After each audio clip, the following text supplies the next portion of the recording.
You know when you're scrolling online and you see one of those strategies that promises huge returns with like zero budget, a supposed cheat code that's going to unlock all this profit everyone else is missing? Well, today we are diving deep into one of those methods. This thing absolutely lit up the SEO forums with some seriously bold claims. We're going to investigate the myth and, uncover the reality of what's being called parasite SEO. So it all kicked off with this really high-stakes claim from a forum user named Opulentos. I mean, look at this. The promise was simple, and man, was it alluring. A backdoor to cash, just by exploiting weaknesses nobody else was seeing. This is exactly the kind of thing that makes you stop scrolling and lean in, right? So what was the secret method? All right, let's break down the actual promise here. The entire strategy, it all hinges on one big idea, that the rules of the internet that we know, they're totally different once you step outside the super competitive English-speaking world. The core idea is basically this.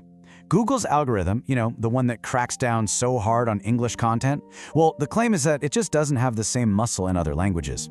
The author was basically saying, these markets are like the last easy frontier on the web, just full of bad content and totally ripe for the picking.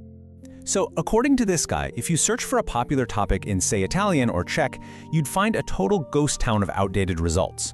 We're talking dead forums, old blogs, you name it. The argument was that not only were the users less skeptical, but the search engines themselves were just starving for content. So starved that they'd rank pretty much anything, even badly translated articles, just because there was nothing else. Okay, so with this idea of a wide-open frontier in mind, the author then laid out this step-by-step blueprint. And yeah, it looked almost too good to be true. So let's actually dig into the mechanics of this so-called cheat code. And here you have it, the 7-step blueprint to success. I mean, it looks incredibly simple, doesn't it? You just pick a niche, translate an article, tweak it a bit, publish it on some high-authority site, cloak your link, and then basically force Google to index it. And the promise? Page 1 rankings in just a day or two. Easy. Now, this is where it gets really interesting. This list of so-called parasite platforms. See, the whole strategy relies on piggybacking off the massive authority of sites you already know, Google, Canva, Notion. The thinking is, hey, Google already trusts these domains, so it's way more likely to index and rank my stuff fast, no matter how good or bad it is. Okay, so that's the promise and the method. A simple, zero-cost way to supposedly pull in hundreds of bucks a day. But, that's the theory. What happened when the community actually tried to put this cheat code to the test? Let's find out.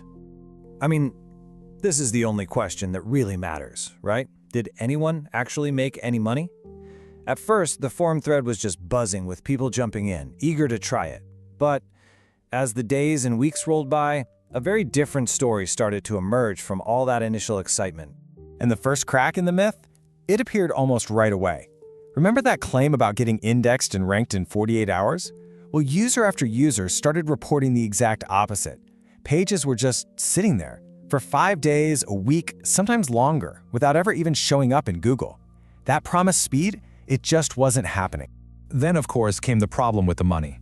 One user, I'm Dude, actually did the math on the payout rates for the offers they were promoting. And get this. In a lot of these targeted countries, an offer might only pay out like 2 to 4 cents.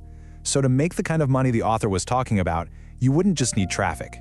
You'd need a crazy, astronomical, totally unrealistic amount of it. And this comment, it just perfectly captures the growing skepticism. People started pushing back hard on the whole core idea of the strategy.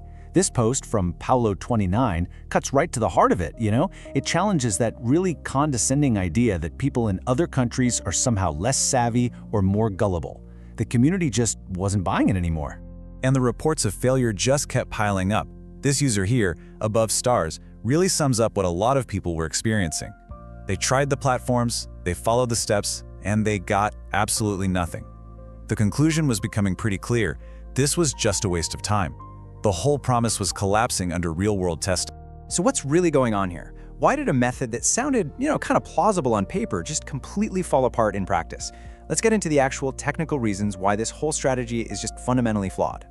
Okay, so this whole method is basically built on 3 big myths. First, this idea that a high-authority host means you're guaranteed to rank. The reality? Sure, authority helps Google find your page, but it is not going to save you if your content is spammy junk. Google's main job is to protect its users from that stuff. Second, the myth that AI translation is the same as real content. No, Google is very good at detecting low-quality, automated text in any language. And finally, this idea that cloaking is some clever trick. It's not. It's a huge policy violation that's a speedrun to getting your pages de-indexed and your accounts banned. Period. So, after looking at the claims, the community feedback, and the technical side of things, it's time for the final verdict on this whole Parasite SEO strategy. And maybe the most telling piece of evidence of all, it came at the very end of that forum thread.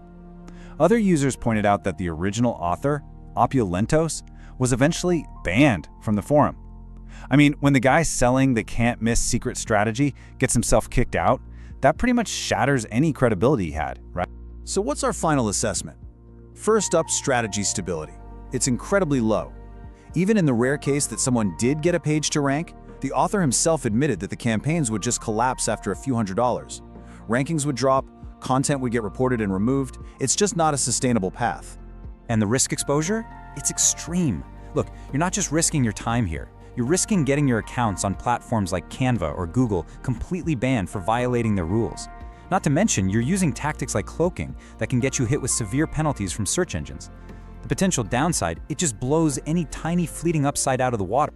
And you know, that really brings us to the real takeaway from this whole saga. When you see a method online that promises these effortless, amazing results, it's so tempting to jump in before it gets patched, right? But maybe the real cheat code isn't some secret method. Maybe it's just learning to stop, think critically, and ask the right questions before you pour your time and energy into